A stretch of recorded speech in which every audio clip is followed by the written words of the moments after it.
नमस्कार, बहुत स्वागत है आप सभी का टोटल टीवी में और मैं हूं आपके साथ जया पाल। चलिए शुरुआत बुलेटिन के अहम खबरों से करेंगे। जहां राहुल गांधी के लीक पर अब सियासत शुरू हो गई है।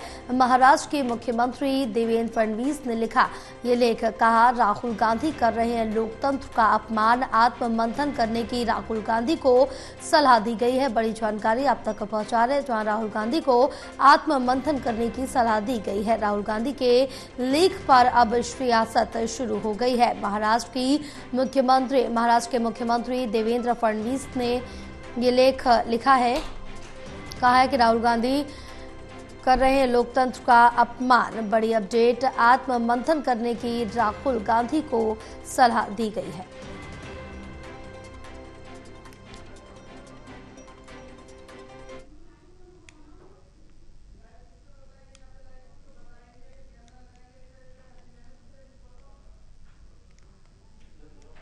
राहुल गांधी के लेख पर शुरू हुई सियासत। अब महाराष्ट्र के मुख्यमंत्री देवेंद्र फडणवीस ने ये लेख लिखा है, कहा है राहुल गांधी लोकतंत्र का अपमान कर रहे हैं।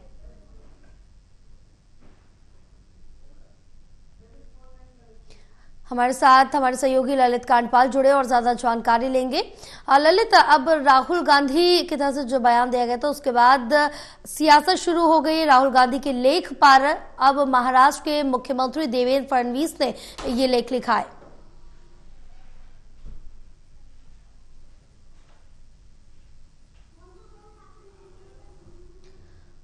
ललित, आप तक आवाज पहुंच रही है हमारी? चलिए एक बार फिर से ललित से संपर्क साधेंगे और जानकारी लेंगे।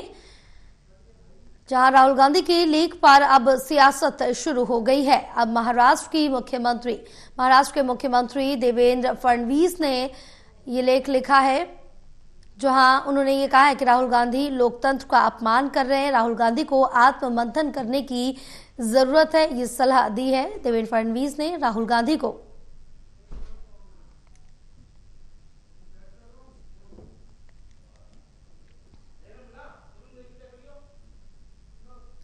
हमारे साथ हमारे सहयोगी जुड़े हुए हैं ललित कांडपाल और ज्यादा जानकारी लेंगे। ललित, क्या कुछ अपडेट मिल पा रही है, क्योंकि राहुल गांधी के लेख पर अब सियासत शुरू हो गई है? देखिए, राहुल गांधी ने जो कल लेख लिखा था और उन्होंने लेख लिखने के बाद जो महाराष्ट्र में हुए चुनावों पर सवाल खड़ा किया था, उसको लेकर जो है पहले कल हमने देखा कि बीजेपी के कई बड़े नेताओं के बयान आए थे। खुद पार्टी अध्यक्ष जेपी नड्डा ने भी निशाना साधा था। उसके बाद अब क्योंकि ये पूरा मामला महाराष्ट्र से जुड़ा हुआ था, तो ऐसे में महाराष्ट्र के मुख्यमंत्री देवेंद्र फडणवीस ने जो है आज एक लेख लिखा है। एक मराठी अखबार में उन्होंने लेख लिखा है और लेख लिखकर जो है उन्होंने साफ तौर पर कहा है कि कांग्रेस पार्टी के पूर्व अध्यक्ष और कहें कि नेता विपक्ष राहुल गांधी ने जिस तरीके से ये पूरे सवाल खड़े किए हैं, ये बता रहे हैं कि कहीं ना कहीं उन्होंने लोकतंत्र की पूरी सिस्टम का, जिसे एक संवैधानिक संस्था चलाती है, उसका अपमान किया है। उन्होंने ये भी कहा कि कांग्रेस पार्टी को इस तरीके से सवाल खड़ा करने की बजाय जो है ये बताना चाहिए कि आखिरकार आप खुद अपने अंदर आत्म विश्लेषण करना चाहिए, संगठन को देखना चाहिए। हालांकि राहुल गांधी ने इस पूरे मामले में सवाल खड़ा किया था कि महाराष्ट्र चुनाव में आखिरी घंटे में 73 लाख वोट कैसे पड़ सकते हैं। तो इसका जवाब देते हुए महाराष्ट्र के नेताओं ने साफ तौर पर कहा था कि आखिरी घंटे की भीड़ होती ही कुछ इतनी है कि उसमें कई बार ये नंबर चला जाता है। लेकिन कुल मिलाकर के जिस तरीके से ये पूरा विवाद गरमाया था, ये फिलहाल ठंडा होता हुआ नहीं दिखाई दे रहा है। और अब देखना ये होगा कि आने वाले दिनों में किस तरीके से इस पर सियासत गरमाती है।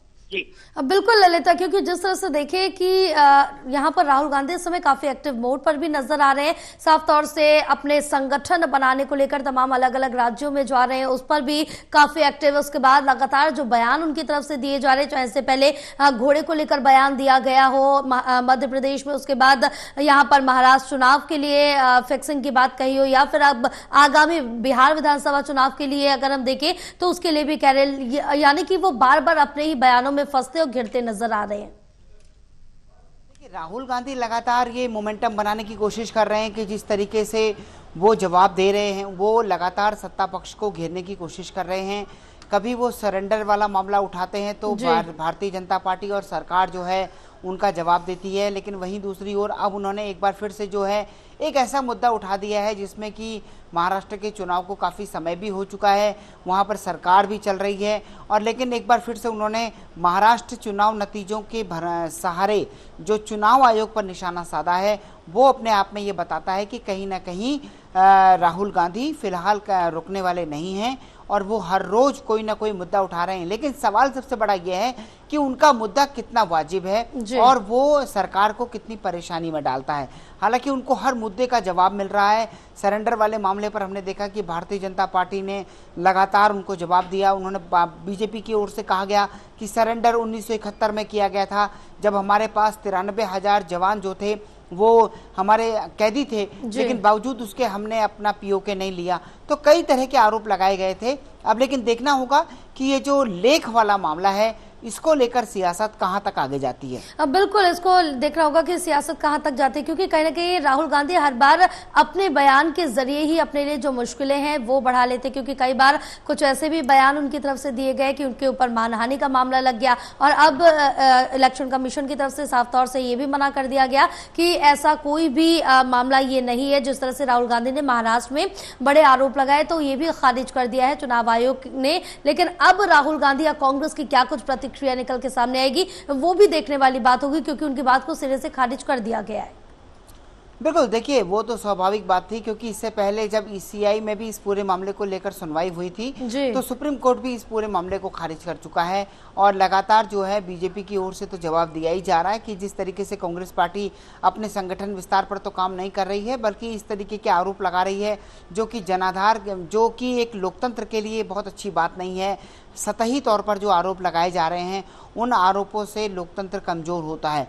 लेकिन अब देखना ये होगा कि राहुल गांधी के आरोपों पर बीजेपी जवाब दे रही है, चुनाव आयोग भी जवाब दे चुका है, लेकिन बावजूद उसके क्या कांग्रेस पार्टी यहीं रुकती है या फिर देवेंद्र फडणवीस के लेख का आज जवाब दिया जाता है कांग्रेस पार्टी की तरफ से। हाँ बिल्कुल ललित, आप हमारे साथ बने रहे, आगे और भी आपसे जानकारी लेंगे। लेकिन